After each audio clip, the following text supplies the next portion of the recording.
Здравствуйте, это «Среда обитания», программа о людях и для людей и окружающей нас среде, которая становится все более условной, чем больше мы организовываем пространство вокруг себя и чем дальше мы от природы. Условной настолько, что туда сдвигается и личное пространство. Это, конечно, удобно, потому что есть ощущение выбора и подконтрольности происходящего, хотя порой оно настолько обманчиво, что все это может оказаться лишь иллюзией. И все равно кажется, что те, кто стучится к нам в друзья, намного искреннее, чем люди вокруг. Холодные, равнодушные, хамоватые и наглые. С такими трудно общаться, сложно знакомиться, и потому в реальной жизни легко остаться одиноким в большом городе. Зато интернет постепенно становится для молодого поколения новой средой обитания. Там черпаются эмоции и информация, просматриваются фильмы, прослушивается музыка, проходят соревнования и происходит общение. Родители молодых людей, для которых интернет все еще терра инкогнито, охотнее верят в то, что в виртуальном пространстве гораздо больше маньяков и проходимцев, выдающих себя не за тех, кто есть на самом деле. И ничего, кроме разочарования и проблем, всемирная паутина не предложит. Но когда выбора нет, неужели одиночество лучше? Или стоит пробовать найти там близкого человека, несмотря на все «но»? Алмаз и Зульфия Хасановы познакомились в интернете, встретились, поженились, жили долго и счастливо и умерли в один день, 2059 год. Что это, фантастика или наше реальное будущее? Возможно ли найти свою вторую половину во всемирной паутине и не обмануться? Сейчас только ленивый не бороздит ее просторы, и в частности сайты знакомств. Судя по анкетам, ищут друзей, компаньонов для путешествий, секс-партнеров и, конечно же, того самого или ту самую, короче говоря, суженых. Но находят ли? Можно ли по безмолвным фото и нескольким шаблонным словам о себе угадать, твой ли это человек и вообще, за того ли себя выдает? Для начала мы занялись поисками тех, кто вытянул счастливый билет. Выяснилось, что пар таких бесчисленное множество. Однако способ знакомства большинство из них предпочитают не афишировать. Хотя вместе они уже несколько лет, у кого-то даже дети есть, как, например, в семье Соберзяновых. Компьютер и интернет у этой пары теперь не так популярен, как в момент знакомства. Жизнь наполнилась гораздо более интересными вещами. К сожалению, мужа Ирика дома застать нам не удалось. Для кормильца семьи работа прежде всего. Об интернет-корнях их семейства рассказала жена Наталья. Вообще, как вы сами решились, что прям так плохо было с парнями? Надо было в интернете хоть там, да? Да нет, с парнями плохо не было, просто была такая ситуация, что было много работы, да, то есть работа-дом. Вот, и на сайте знакомств познакомилась с молодым человеком, совершенно случайно. Вот, значит, сразу стали переписываться Ваське, неделю пообщались, решили встретиться. Таких особо иллюзий не было. Мы оба понимали, что нужно сначала встретиться, а потом уже будет видно. Встречались 10 месяцев, потом поженились, и вот результат нашего интернет-знакомства. Вот такая идиллическая история. Но все ли интернет-знакомства заканчиваются счастливо? Если уж мы с трудом отыскали тех, кому интернет помог найти свое счастье, то поиски желающих рассказать на камеру о своем провале на сайте знакомств дали еще меньше результатов. Даже при условии, что лица собеседника не будет видно, пообщаться с нами согласился лишь один человек. Пусть в нашем сюжете ее зовут Вера. Хотя бы потому, что до регистрации на сайте она еще верила в мужчин.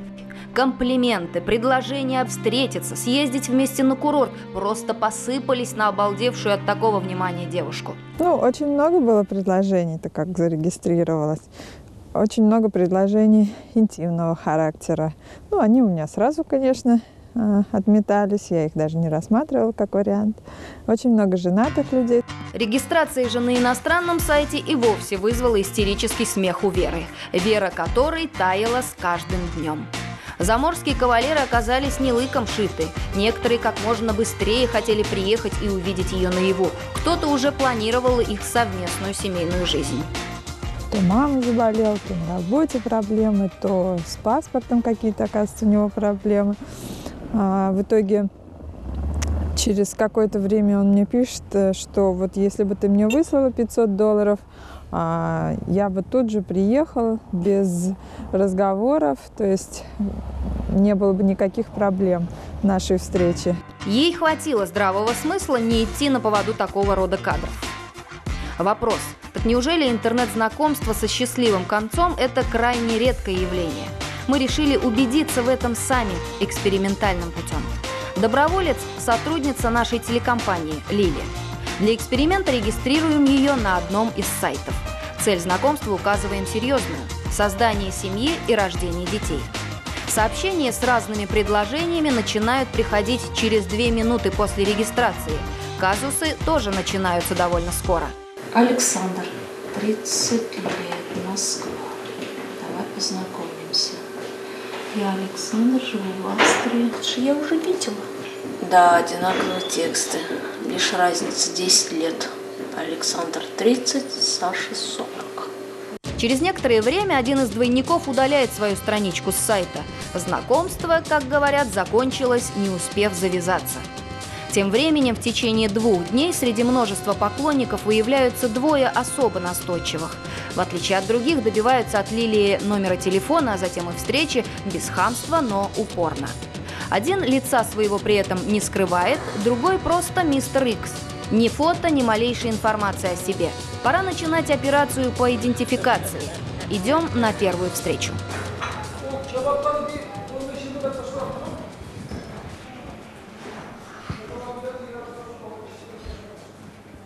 Привет.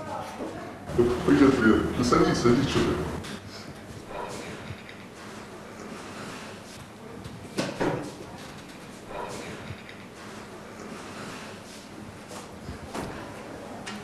Что там такого смешного? Да ничего, это мы так прикалываемся просто в интернете. Знакомимся, там, встречаемся, расходимся, то есть все чисто для прикола, просто. В смысле, интернет у вас... Вот для чего, понятно. Ничего тебе понятно, все нормально. Это же так, для разнообразия, просто, чтобы веселее было, вообще, чтобы ржачно было. Короче говоря, нормально все. Что ты напряглась? Нет, вот мне что-то момент непонятен. Ты вот знакомишься для какой цели тогда? Что, прикалываться? Чисто поставлена цель? Это не для меня. У меня есть друг. Вот для друга мы ищем, так скажем, знакомых. Ну, ты только что сказал, что ты не ищешь, а прикалываешься. Мы ищем прикол, потому что, понимаешь, у нас тут квартира есть, ясно. Если что, мы всегда раз туда, ну, там мужика пойдет по ходу дела, скажем так. Ну, получается... Все ясно. Ну нет, я так поняла, что ты девушку ищешь для, как скажем, легкого поведения, не для серьезных отношений, да? Если ты на себя перекидываешь напрасно, совершенно напрасно. Я же вижу, что ты не такая. Я тебе говорю про, как тебе сказать, есть же сейчас вот в интернете полно таких 19-20-летних, они же вообще, пустое место, там 25 даже лет таких встречаются, понимаешь, какая фигня. Вот друг, кстати говоря, звонит. Алло, давай. Да, давай. Подходи, да. Моя пришла уже, да, моя пришла. Пока, давай. Понятно. Да ладно, ты успокойся. Кстати, ты мне так и не ответил на переписке. Ты женат? Я? Да ладно, что тут? Все понятно. Ладно, я не буду мешать другу. Приятно было познакомиться. До свидания. У тебя ножки. Останься. Посмотрим, какие ножки под джинсами у тебя. Встреча оказалась довольно непродолжительной. Каковы же впечатления Лилии? Как мы встретились, он, не посмотрев на меня, махнул рукой, мол, я там свободная касса. Естественно, что можно уже говорить об этом человеке? Я хотела просто развернуться и уйти. Но так как эксперимент, я к нему подошла, присела, начала общаться. А потом меня просто удивило его хамство и цинизм. После того, как он еще, кстати, рассказал, как он, общаясь, знакомится с молоденькими девушками, чисто для смеха, и просто он, как сам сказал, прикалываюсь я над ними. Вот так развлекаются некоторые взрослые, видимо, потерявшие интерес к своим супругам мужчины, ставя эксперименты на чувствах других людей. А как же второй, не менее настойчивый поклонник? А этот и вовсе запутался, при каждом звонке переспрашивал, где Лилия работает, и предлагал встретиться. Перед встречей обещал позвонить, но не перезванивал. А ведь какие открытые и добрые у некоторых лица. Казалось бы, ну не может обмануть обладатель вот этого ангельского лица. Как не попасться на крючок аферистам, сексуально озабоченным и просто моральным уродам? Как вовремя раскусить их? Может, по фото? Не реагировать на людей без фото или с изображением в темных очках на общем плане, где лица и вовсе не разглядеть? Человек либо испытывает некие комплексы, да, со своей внешностью, либо он не хочет быть узнанным, потому как не все спешат демонстрировать то, что они ищут своих партнерш или партнеров именно в интернете. Либо у него какие-то другие, в основном, конечно, у мальчика, хотя у девочек это тоже бывает, некие наклонности не брачного союза. Казалось бы, минимум информации тоже должно насторожить. Значит, не хочет говорить о себе каких-то важных вещей. Например, о том, что женат. Как же быть? Раскрутить человека в процессе переписки? И это не поможет, говорят психологи. Словесную информацию мы улавливаем только на 7%. Все остальное идет невербалика. То есть 7% слов. В интернете как раз вот эта невербалика мы лишаемся, и поэтому нам и непонятно, чего вообще он от нас хочет. То ли действительно внутреннего мира, то ли объем нашего кошелька. Поэтому что мешает девушке сходить на это свидание и все-таки узнать, действительно его интересует мир или нечто другое. Вот это да! Мы можем довольно долго, душевно общаться с человеком на сайте, а встреча может перевернуть все с ног на голову, как в случае с Лилией. Вот такие вот не очень чистоплотные люди, они никогда не дают человеку время на отдохнуть и собраться силами, и найти в себе резервные силы. Они атакуют его до последнего. И вот если что-то, вот малейшее такое буквально подозрение зародилось где-то, выйдите на неделю, выключите телефон, смените симку. Домашний телефон, естественно, лучше не давать и не входить в контакт. Конечно, быть Фомой неверующим не стоит, но доверяя, как говорится, проверяй. Как, впрочем, и в любом другом деле. И это нормально, таков уж мир. Но пугаясь разочарований, мы ведь не перестаем надеяться. В этом всемирная паутина не так уж и сильно отличается от реального мира.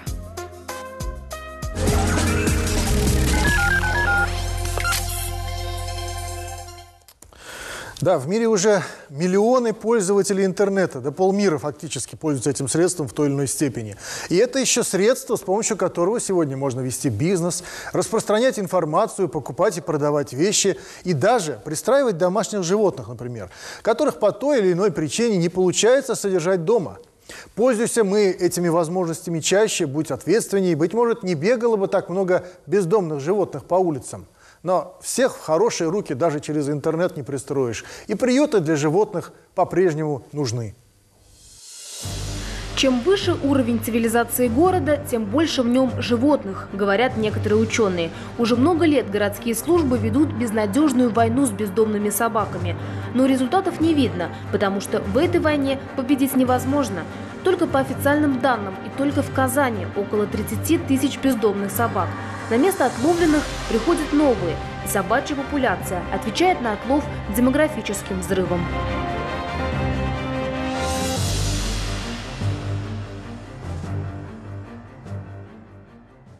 Детишки, да, мои маленькие, все, ой, идите ко мне, идите. Для них он как отец родной. Николая Логинова собаки встречают всегда с особым трепетом. Долго не отходят и все норовят лизнуть. Вот такая благодарность. Николай уже несколько лет живет при приюте, охраняет его и ухаживает за питомцами. Мы с другом шли, и вот Динка здесь бегает, собачка. Она маленькая была вот такая. И подростки в футбол ей играли, этой собакой. Мы отняли у них, да и привезли сюда. Этот большой дом для бездомных собак появился здесь, в поселке Столбище Лаишевского района, 9 лет назад. Открыла его обычная жительница Казани, Сария Аширова. Когда-то она приютила покалеченную собаку. Потом их стало много. После смерти Сарии Ханум ее дело продолжают волонтеры. Собака, которая жила возле моей работы, вот ее сюда привезли. После того, как она получила ранение, находясь уже на улице, скажем так. И здесь уже она получила для себя новый дом, уход, заботу. Это маленькие. Это вот мы из вагончика их переселили. Они вообще вот такие были. Тут, знаете, подкидывают много очень. Ну ладно, мы пришли, привезли, да? В коробке поставить вон там на выходе. и уедут. Утром выйдешь, ой, что себе, они там бедолаги, мороз ведь, мороз. Дворняжка Линда живет в приюте уже несколько месяцев. Здесь она заново учится ходить. Она попала под машину. Сотрудники приюта буквально вернули собаку к жизни, отогревали и даже делали массаж. История каждой собаки интересна по-своему. Кого-то волонтеры подобрали на улице, некоторых привозят сюда хозяева. Проблема бездомных собак была всегда, но такого количества, как в России, нет, пожалуй, больше нигде в мире. Большинство из них – это бывшие домашние любимцы. Почему-то люди считают более гуманным просто выбросить собак на улицу, чем найти им нового хозяина. И до чего довело такое поведение людей, видно по переполненным вольерам. В каждом по 5-6 собак, итого более 200 животных. Их могло быть и больше, но для всех мест нет. Мы бы, конечно, много взяли бы, много, но у нас нет средств материала, у нас нет господдержки. Фактически приют, конечно, переполнен. Для решения этой задачи весной у нас планируется строительство новых вольеров, что позволит, естественно, нам увеличить территорию. Вот, конечно, в этом случае нам хотелось бы обратиться за помощью к гражданам в качестве строительных материалов или каких-то денежных средств. Мы будем очень, конечно, благодарны. Иногда, придя сюда помочь, люди не могут пройти мимо понравившегося пса и забирают с собой. На каждую собаку есть паспорт. Здесь же им делают все необходимые прививки. В том, что бездомных четвероногих становится все больше, волонтеры винят людей. А с призывами отстреливать их они никогда не согласятся и считают такой поступок зверским. Поучительные слова вам скажу, для людей вообще. Вот здесь собаки каждый день загрызают по 5, да бывает по 10 крыс. Каждый день мы выкидываем туда за забор. Они приходят сюда с полей. Понимаете? Если не будет приюта, крысы пойдут в дом, к людям они пойдут. Снежная зима и холода в этом году заставили бродячих искать себе новые места обитания. Особенно много их вокруг рынков, где много еды. Но продолжать там жить и бесконечно плодиться человек не позволит. И хорошо, если они попадут в приют. Здесь не оставляют в беде животных. Вот только приютов таких немного. В республике едва наберется с десяток. И появиться новые, скорее всего, могут только по инициативе и при финансовой поддержке сердобольных граждан. Но даже существующих от помощи не откажутся.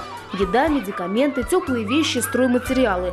Здесь ждут любой поддержки, которая поможет спасти еще одну собачью жизнь.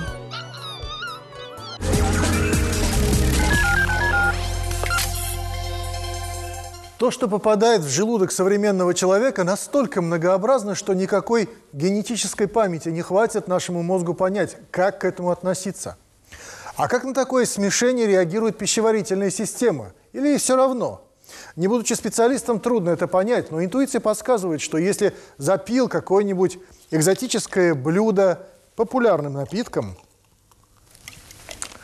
а потом еще таблеточку для освежения дыхания в рот засунул, то какая-то реакция быть должна. Да уж точно, в животе будет шум и гам. Словом, сочетаемость продуктов и всего, что попадает к нам в желудок, похоже, не миф, придуманный диетологами, чтобы обеспечить себя работой. Разницу между желудочно-кишечными инфекциями и проблемами, связанными с неправильным сочетанием продуктов, определить очень сложно. Особенно если нет температуры и если вы не специалист. Но все же те же самые врачи рекомендуют не оставаться с проблемой один на один. Рискнуть, конечно, можно, но не всем повезло, как Евгении Барыко, хотя и она вспоминает тот день без радости. Когда я отравилась, это было 2 года назад, ужасный день. На всю жизнь запомню. Ну, конечно, мы в больницу не обращались. Вот, сделали все с домашними средствами. Наверное, каждый второй, как и Евгения, побывал заложником столь неприятного состояния. Пищевое отравление может запомниться надолго и заставить навсегда отказаться от каких-то конкретных продуктов. Купила йогурт, вот, приняла, и через несколько часов мне уже плохо стало. С тех пор я стараюсь как-то к пище с осторожностью относиться. Выбирать здоровые продукты недостаточно для того, чтобы составить себе нормальный рацион. Нужно уметь их сочетать между собой. Основная масса пищевых продуктов, которые мы используем, она является многокомпонентной. То есть они содержат и белки, и жиры, и углеводы. А наш что наш желудочно-кишечный тракт, вообще система, пищеварительная система, она способна не только переваривать продукты питания, но и адаптироваться к тем продуктам питания, которые мы используем. Однако довольно трудно так распределить суточный прием пищи, чтобы есть все раздельно и при этом обеспечить разнообразие, в котором содержатся необходимые организму элементы. А нередко мы сталкиваемся с таким состоянием, как тяжесть в желудке или изжога. На самом деле все объяснимо. В теории раздельного питания существует ряд правил, как, например, не есть концентрированные белки и углеводы в один прием пищи. Не сочетаются орехи, мясо, яйца, сыр и другая белковая пища с хлебом, злаками, картофелем, пирожными и сладкими фруктами. Это многим известно, но порой, питаясь, казалось бы, правильно, мы все равно испытываем дискомфорт в организме и заболеваем без видимых причин. В поисках истины мы обратились к одной из древнейших китайской медицине и наткнулись на довольно любопытные вещи. Очень не рекомендуется употреблять вместе лук с чесноком, либо лук, либо чеснок. Это нарушает работу желудочно-кишечного тракта и ухудшает всасываемость питательных веществ в кишечнике. Также очень не рекомендуется употреблять пиво вместе с шашлыками и пиво вместе с лобстерами, известными в нашей местности как раки, потому что это ведет к канцерогенезу, к образованию опухоли может привести. Также крайне неблагоприятно вместе в одном, скажем, салате смешивать морковь с уксусом. Это тоже очень вредно для желудочно-кишечного тракта. Да, а также с красным перцем. Китайские диетологи считают достаточно плохим и агрессивным сочетание шоколада с молоком. Это ведет к вымыванию кальция из организма, к выпадению волос. Здесь все основано на сочетании пары инь и янь, холодных и теплых продуктов. Ставшее уже шуткой сочетание соленой селедки или огурцов с молоком тоже подчинено этому учению. С точки зрения китайской диетологии, эти продукты, молоко, огурцы и селедка, они обладают прохладным и холодным вкусом и, соответственно, усиляют действие друг друга. Поэтому, если в двух словах специалисты меня поймут, попадание сырости в желудочно-кишечный тракт и вызывает сырость в виде стула, характерного для употребления этих продуктов совместных. Вот лишь некоторые сочетания продуктов, которые организм не насытит, но проблем прибавить могут. Нередкие на нашем столе говядина и гусь, съеденные вместе, могут вызвать диарею. Белое вино с газированным напитком отрицательно отразится на желудке, печени, почках и кровеносных сосудах. Говядина и лук-порей могут вызвать расстройство пищеварения. Свинина противопоказана с бобовыми. Эта смесь будет препятствовать всасыванию полезных питательных веществ. А так привычное для нас сочетание картофеля с томатами и баклажанами может вызвать хроническое заболевание суставов. Между тем, традиционную на нашем столе пару мясо с картошкой признают и современная медицина, и древняя восточная. Считается благоприятным сочетание говядины и картошки, потому что говядина содержит очень полезную фолиевую кислоту, но имеет грубые волокна, что смягчается совместным употреблением как раз вот этих блюд. Да? Но очень хорошее сочетание, конечно, куриного мяса, например, с цветной капустой. Доверять этой таблице или нет – вопрос непростой, зачастую связанный с индивидуальными особенностями организма. Другое дело, что многие из нас и едят наспех, и порой так неразборчивы, как туристы у шведского стола. Как совместить разумное сочетание блюд, а то и раздельное питание с наиболее здоровым понятием трапеза – большой вопрос, цена которому – наше здоровье.